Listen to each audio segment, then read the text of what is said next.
ayaw yun mo padala ng mga pastor. Na ako balikan malaysoon ang gingon ni St. James. Atong ipadayon sa 20, 24, 26 ang chapter 2. Gingon din eh. 20. Buang na pag-iurod na buang. Buang. Kinahanglan ko babang sa isayan nga ang pagtuong nga dili ubanan mga buhat walay kapuslangan. So mahal ka mabautismo sa simbang nga Ginoo ni Lord Jesus, ang imong pagtuong pakita ni mong buhat. Muna ngayaw ginutuan ng mga pastor nga human mabautismo luwas na. Kailang biluan mini sila kung saan man nila pagkadawat sa redemption. Marinim lang ang sala sa mga bilaging bautismo. Kung ang nagbautismo, mao ang gitukod ni Lord Jesus, na mao ang simbahang Katoliko. Pero sikta lang ang nagbautismo nimo, bakte sa balista, saksi mo subuhan pa, wala ka marinim sa imong sala, napunit hilong ka sa sala, kay wala na sila'y kwinta, wala'y gahom ang ilang bautismo.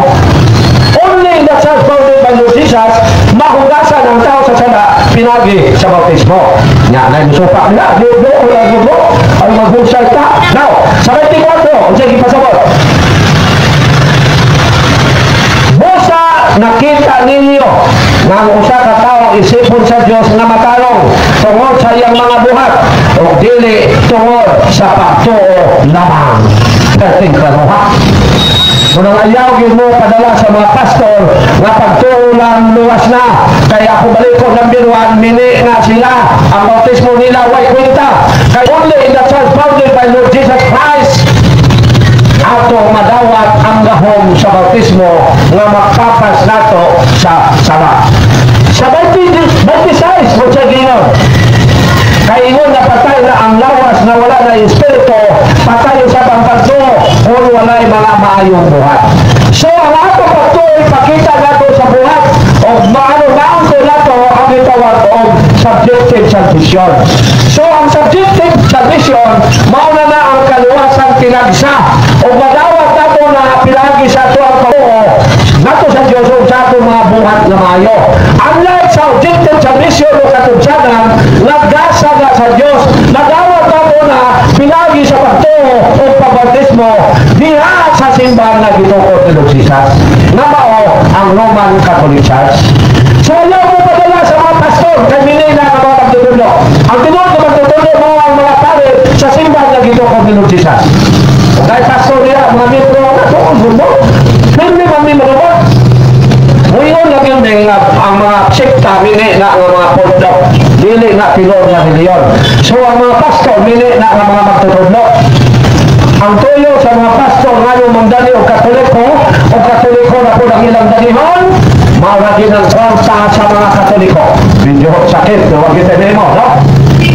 O wak pa tayo mabasa sa Bible na ang mga pastor mangwakta lang sa mga Katoliko, dili yung ko musulti anak din. O, kamo medyo, mula, doon mo, mangutang mo. Nawagin sa Bible, manag samo-samo sa katawag sa Diyos, wak na lang ang tuyo. Tito, Diyos 11. Yan yung mga pastor, sige daot sa Katoliko, pero kung harap-harap, dili mo tubang. Kung sa gingon din Efeso 2:11, Tito 2:11, kinahanglan din sila pagpanudlo, kaya nagsamo sila sa mga panimalay, pinagi sa pagtudlo, sa dilo, unta angay, itudlo, tungod lamang sa makauulang tuyo sa pagpanapi. Yakin sa manoy at saka-saka o mga panimalay. Ang mga Katoliko ba at saka-saka sa mga panimalay, sa mga dili Katoliko, ang tubat wala. Ang mga pastor ba at saka-saka sa mga panimalay, sa mga Katoliko, ang tubat at saka-saka. So sila ang ipasabot din nang nagsabot sa mga panimalay, panapi lang ang toyo. Ano man? Kaya ang religion gigamit sa mga mini na magtutudlo being business, as a business. Or aron madato. Nabala sa Bible? 1 Timoteo 6:5. Gayon din Kung wala yung nga panaglali sa mga tao, adili makasabot. Kung wala na magbakon siya sa kamaturan. Natuna-una sila na ang relihiyon o sa kataagi sa pagpanato. Muna hinungdan. Anong dunya sa kang tao na nagtukod o ilang pagaling ang pondo? O niya magdali sa mga Katoliko na bumalit silang grupo. nagtuo sila ng relihiyon o sa kapagi sa pagpanato. So, may pasto nito, din nyo ba sama daway kami sa Biblia. Kay gusto yun nga maliko na nga mo makaigso ng Katoliko o dili na madala ninyo mga pastor kay minit man mo nga mga makutudlo. So, kamo makaigso na ng mga Katoliko sakon gani mo mga laing sikta sa inyong balay aron dalihon mo ayaw ninyo pasaka. Yung sakon mo kay mga yung tabang, mga yung bugas, kay way luwagon, kasaka o katagi. Pero walihan mo, ayaw, kay mini na ng mga matutundo. So, balik na mga ito, nag-iwa sa episode 8, redemption na, kaluwasan na ng mga katumsanan sa sala. Si Lord Jesus ba manunubos sa tanang sala sa katawan? Ato masaw na ito ng Filipos 3:20. Si Lord Jesus manunubos. Gingon din Filipos 3:20. Apan kita mga mulupyo, mga mulupyo sa langit o mahinawon po kitang nagpaabot sa pagani sa atong manunubos gikan sa langit ang Ginoong Hesukristo. So mali mga iso ng buto ni Lord Jesus o magpabatismo siyang simbahan manuwas o matubos sa sala. But after ka manidin mo natubos sa imong sala, make sure na imo ng Ginoong buhi kanunay ang imong pagtuo aron maluwas ka nga mao ang subjective salvation nga mao ang imong pagsulod sa kingharian sa langit. Mao na ang gipasabot mga igsoon sa episode 8 nga gigamit sa mga mini nga mga magtutudlo aron na-convert ang mga Katoliko nga nagpasagat sa iyang pagtuo kay musimba lang o maglinog o magbagyo. Kung kamo makaigsunan kung Katoliko, New Year naman hapit, simbagin mo rong January 1. Aron makakaon mo sa tinuod nga lingin. Dili ang mga prutas nga lingin-lingin. Kay once ka magmalag mo presyo ka lingin-lingin, kay makahatag ninyo swerte next year, nagsimba na mo Diyos-Diyos. Kay inyo nang gila nga ang prutas nga lingin, dunay gahom na makatabang ninyo sa inyong panginabuhian. O mao na ang Diyos-Diyos. Mao na ang Diyos-Diyos mga igsoon. Ayaw taon mo patuloy ng lingin-lingin. Kahit pagtulungan na sa mga pagano sa leglasyo. Kung sa mga pagano, mga tao na nagpuyo sa nasod pagos panahon ni Lord Jesus o before ni Lord Jesus. Doon ay nasod sa unang gitawag ko pagos. O ang nanguyo diya gitawag ko pagano. O ang mga tao nga mga pagano, wagay pagtungo sa Diyos. Bisagun sa ilang tunguhan. O ilahan ng pagtulunan ang pagbatulog lingin-lingin kay makaswerte according to them. Pero dili man ta pagano Christian man ta na sa Diyos o ang atong Diyos mao man ang maghatag nato sa tanan natong gikinahanglan so dito ta mo salig. Dili anang lingin-lingin. Mao na mga igsoon. So muna mo panondon ninyo mga kaigsunan na mga Katoliko ha? Kaya instead na mo simba mo, tuwa na mo sa lingin-lingin. Bisag hilaw pa nito. Niya di man makaon, so hilaw pa yung pagkapit sa Diyos. Ha! Tabla kay may pay. Sa jok-jok pa, may pay. Wala lang pa makaon ni Kalbutana. Kaysa magkasipala pa sa Diyos, pinagi sa pagbatol o mga tuo-tuo nga nag-insulto sa Diyos. So, mga isoon, mauna, ang kaluwasan, ang redemptive salvation, mauna ang isgutan sa episode 8. Nga maluwas na pinagis pagtuo o pagpabautismo. Pero ang subjective salvation mo, kaluwasan tinagsa, maangko nato na pinagi sa atong pagkinabuhing matarong. Pagtuo sa Diyos o pagkinabuhing matarong. Mauna mga igsoon, kay mismo si San Pablo akong balikon nga naghulat pag-yun siyang hukom. So kung ang tanang tao parehas pa sa mga lain sikta o panghuna-huna, dili na hukom ang Diyos. For example, tanang tao sa tibok kalibutan, makabig ng Sabadista, hindi man ang pundok.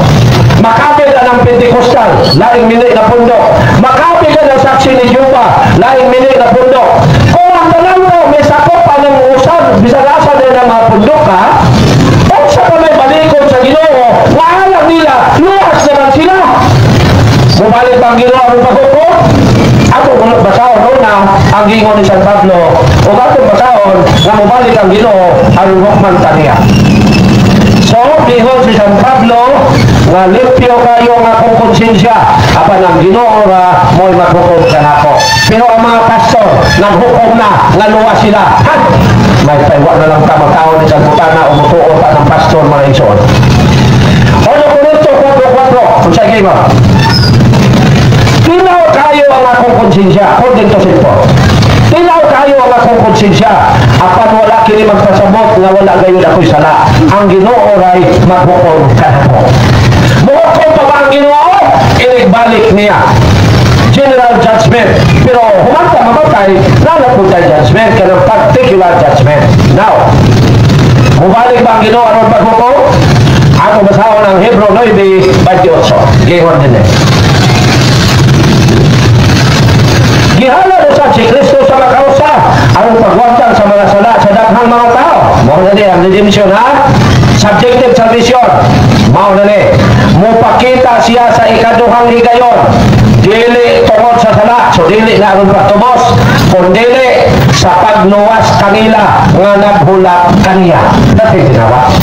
Muli ganing mga teachings passport o katolikong nagtuon gani, hindi na sila magtapo pa. So na since 1994, nagwali ko sa Malabo City, how many years, grabing pastor, pati na ka na, wata mauso ang cellphone mo nang wata na nun, wata makita sa live. Pero sa ngadto-ngadto, nakasabot ang mga pastor, mga hilis, mga itong membro, magsigit at atubang ng mga safety. Manawanay pastor ni magtapo pa, naay panagsa, pero dili yun mula hukay, manglayas-layas, kaya lang una-una, o mula hukay at pagkikatubang, ang katoliko, maniwang di tayo. Ha! Ano maniwang man? Kaya wa naman sila makabig na katoliko. So, dili madugangan ang ilang 10%. Mga matay ang ilang mga tigulang na membro, sumakuhaan ang ilang 10%.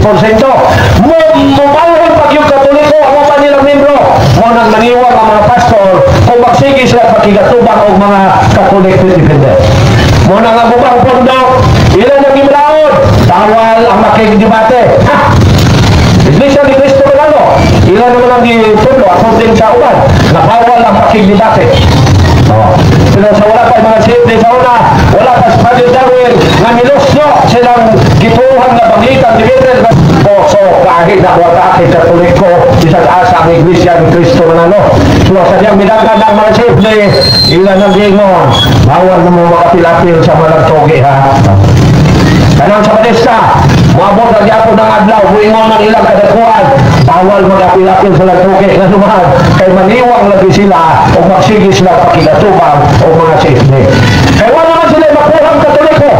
Ang kamilang mga membro ng tigulang katoliko, mga batay, ang human nilang membro, mabalhin ng katoliko. So maniwang ang pastor, kay bukamay naman ang 10%. So wala mga isun. So dahil pangutan na. Pangutan na mo, mga katoliko, hindi katoliko, pangutan na mo.